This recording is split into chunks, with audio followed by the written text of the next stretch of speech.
अपनी नाबालिग पुत्री से नहीं मिल पा रहे हैं और उनकी पत्नी ने अपनी बेटी को अपने माँ बाप के पास छोड़ रखा है और वो खुद जॉब कर रही है या अलग रह रही है या एडल्ट्री में है या उसने दूसरी शादी कर ली है। तो उस बालिका को, उस बच्ची को कैसे छुड़ाना है और किस तरीके से उसकी कस्टडी लेनी है। हम यहाँ पे बात गार्जियन से बार्ड एक्ट की नहीं करेंगे। हम यहाँ पे सिंपल प्रोसीजर बताएंगे जो आप यूज कर सकते हैं।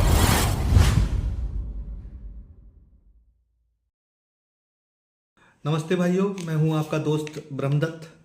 और जैसा कि आप लोगों को पता है कि हम फैमिली मैटर्स के संबंध में आप लोगों तक अपने वीडियो पहुँचाते रहते हैं और जानकारियों को साझा करते हैं। आज हम बात करेंगे कि जो पिता अपनी नाबालिग पुत्री से नहीं मिल पा रहे हैं और उनकी पत्नी ने अपनी बेटी को अपने माँ बाप के पास छोड़ रखा है और वो खुद जॉब कर रही है या अलग रह रही है या एडल्ट्री में है या उसने दूसरी शादी कर ली है। तो उस बालिका को, उस बच्ची को कैसे छुड़ाना है और किस तरीके से उसकी कस्टडी लेनी है। हम यहाँ पे बात गार्जियन से बार्ड एक्ट की नहीं करेंगे। हम यहाँ पे सिंपल प्रोसीजर बताएंगे जो आप यूज कर सकते हैं और आप अपनी बच्ची की कस्टडी 3 माह के अंदर आराम से ले सकते हैं अगर आपके साथ में इस तरीके की कोई भी कंडीशन होती है। वीडियो स्टार्ट करने से पहले मैं एडवोकेट ब्रह्मदत्त और दीवानी कचहरी आगरा में मैं बैठता हूँ और आप लोगों के लिए हमेशा नई नई जानकारियाँ आप लोगों को साझा करता रहता हूँ ताकि कि आप अपने परिवार को सुरक्षित कर सकें। अगर आप लोग हमारे चैनल पे नए हैं तो चैनल को ज़रूर सब्सक्राइब कर लें और इसको लोगों तक शेयर करें, क्योंकि देखा है कि जब फैमिली मैटर जब होते हैं तो सबसे ज़्यादा जो ट्रैप किया जाता है वो बच्चों को किया जाता है, बच्चों को हथियार बनाया जाता है। महिलाएं जो हैं वो बच्चों को अपने साथ में ले जाती हैं और एक टूल की तरह उनको यूज करने की कोशिश करती है।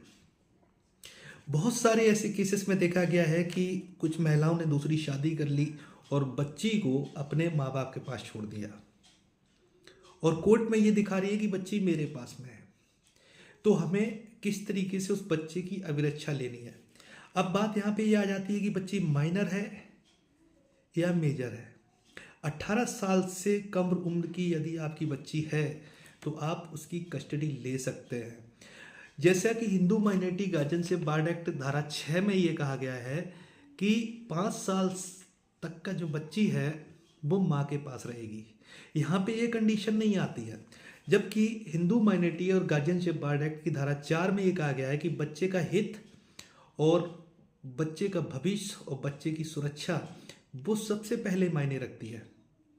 अगर आपके साथ में इस तरीके की अगर कंडीशन हो रही है, आपको बच्ची से नहीं मिलने दिया जा रहा है और आपको बच्ची से बात नहीं करने दिया जा रहा है, आपको अपनी बच्ची के बारे में कुछ पता नहीं है कि उसकी स्थिति कैसी है, वो पढ़ भी रही है, नहीं पढ़ रही है, कैसे रह रही है, किस तरीके से वो किसके पास में रह रही है, क्या उसकी प्रॉपर तरीके से देखभाल हो पा रही है या नहीं हो पा रही है, तो आप मूव कर सकते हैं। तो आज इसी के संबंध में आज हम बात करेंगे। ये वीडियो हमारा अंत तक जरूर देखें क्योंकि ये सबके काम में आएगी, क्योंकि ऐसी जानकारी आपको कोई नहीं देगा। सब लोग आपको यही सजेस्ट करेंगे कि भैया एक काम करो, गार्जियनशिप बार्ड एक्ट में चले जाओ और वहाँ मुकदमा फाइल कर दो और अपोजिट पार्टी आएगी, वो नोटिस लंबा खिंचता चला जाता है। लेकिन हम यहाँ गार्जियनशिप बार्ड एक्ट की बात नहीं करेंगे, हम यहाँ पे बात करेंगे CRPC की। और CRPC के तहत में आप अपनी बच्ची की कस्टडी आसानी से ले सकते हैं। अगर आपकी पत्नी आपसे अलग रह रही है और बच्ची उसके पास में है, आपकी पत्नी अगर जॉब कर रही है, आपकी पत्नी अगर दूसरी शादी कर ली है छिपा के, अगर आपकी पत्नी कहीं बाहर रह रही है और उसने उस नाबालिग बच्ची को अपने माता पिता के साथ में या किसी और बंदे के साथ में अगर उसने छोड़ रखा है और बच्ची आपकी अगर वहाँ पढ़ रही है, तो आप उसकी कस्टडी के लिए मूव कर सकते हैं। बहुत आसान तरीके से बच्चे की कस्टडी मिल सकती है, क्योंकि जो न्याय का नैसर्गिक सिद्धांत जो है वो यही कहता है कि फादर जो है वो नेचुरल गार्जियन है। तो इसके बिहाफ में आपकी जिम्मेदारी बनती है कि आप बच्चे की देखभाल करें, बच्चे की सुरक्षा, बच्चे के भविष्य और बच्चे के हित को सर्वोपरि रखा गया है। इसके लिए आपको अपने यहाँ के जिस क्षेत्राधिकार में बच्ची है, पहले तो आप बच्ची का ये देखो कि बच्ची किस जगह पे पढ़ रही है, पढ़ भी रही है या नहीं पढ़ रही है।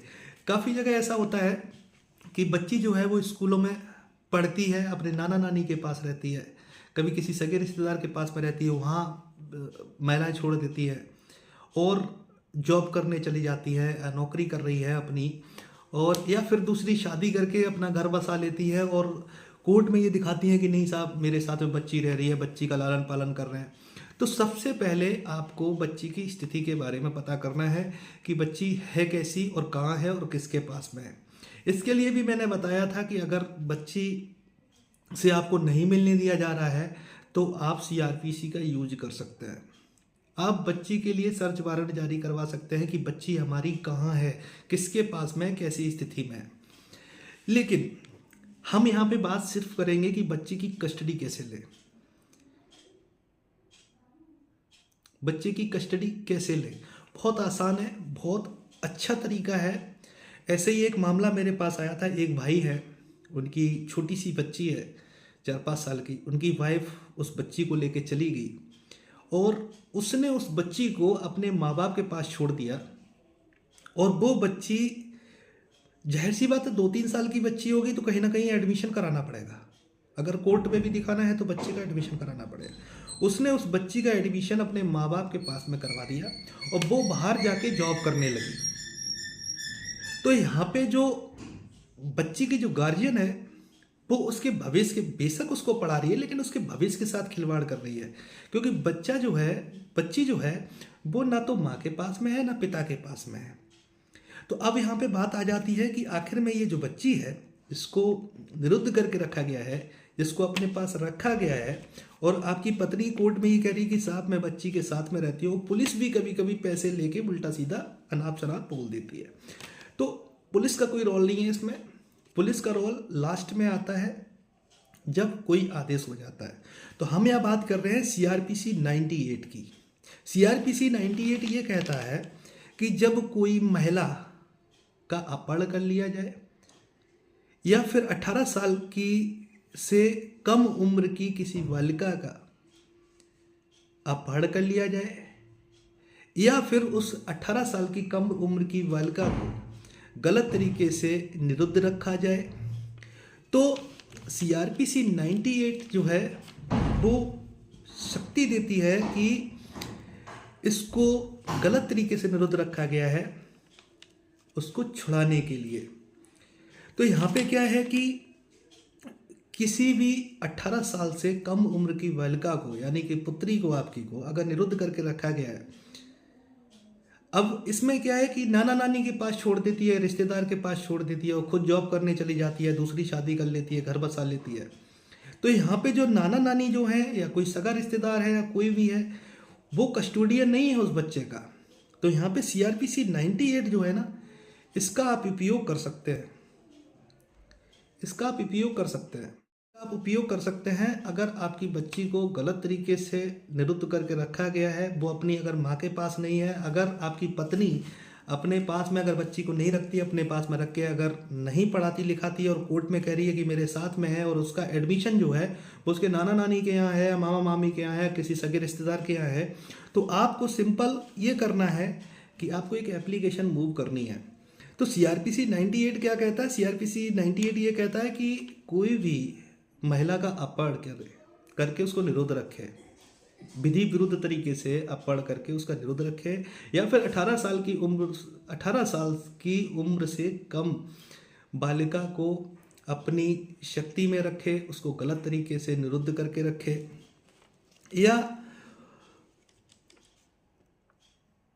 उसको निरुद्ध करने के लिए कोई उसका गलत प्रयोजन हो, या बच्ची जो है वो अपने माता पिता से दूर रह रही हो, तो इसके लिए हमें एक शपथ पत्र पर एक बात दायर करना पड़ेगा, और ऐसी दशा में जो जिले के डीएम, एसडीएम, सब डिस्ट्रिक्ट मजिस्ट्रेट और डिस्ट्रिक्ट मजिस्ट्रेट या फिर फर्स्ट क्लास मजिस्ट्रेट के समक्ष में आप आवेदन कर सकते हैं सीआरपीसी 98 के तहत में।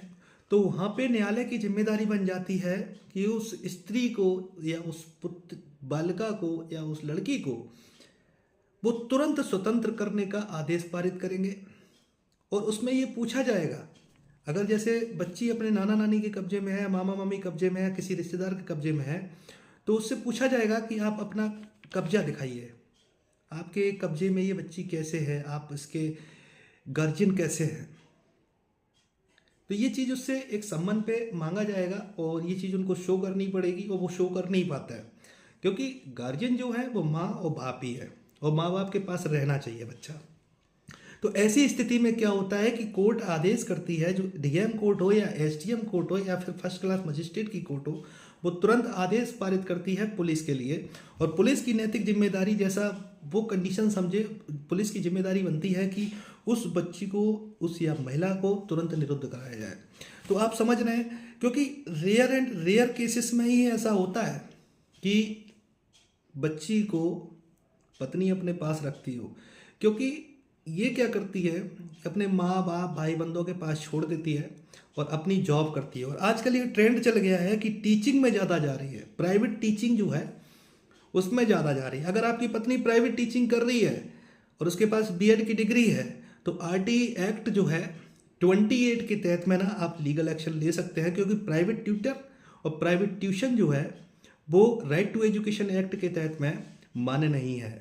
तो अगर इस तरीके की जानकारी अगर आपको चाहिए तो चैनल को सब्सक्राइब कर लें, शेयर करें। अगर आप लोग हमसे संपर्क करना चाहते हैं तो मैंने 300 रुपये रखा हुआ है 15 मिनट के लिए, आप लोग हमसे संपर्क कर सकते हैं। हमारा नीचे व्हाट्सअप नंबर है और ऐसी जानकारियां हम आपको देते रहेंगे। अगर आपके साथ ऐसा हुआ है तो आप लोग नीचे कमेंट में ज़रूर बताएं। धन्यवाद।